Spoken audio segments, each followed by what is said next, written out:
আবু হুরায়রা রাদিয়াল্লাহু তাআলা আনহু, বিড়ালের বাবা। কি করতেন? খালি হাদিস মুখস্থ করতেন।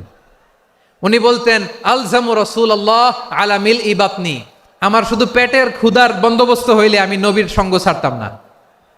আমার আনসার সাহাবারা ক্ষেত খামারের কাজ করতো, আমার মুহাজির সাহাবারা ব্যবসা করতো, আর আমি নবীর সাথে সাথে থাকতাম।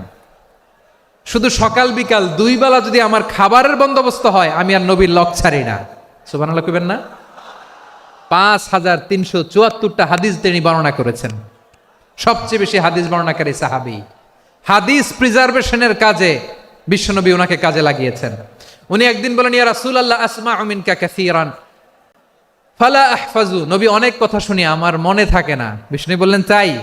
উবসুত রিদাক, তোমার চাদরটা বিছাও। আবু হুরায়রা বিছালেন, বিশ্বনবী হাত বুলায় দিলেন, এরপরে অনেক হাদিস বর্ণনা করলেন।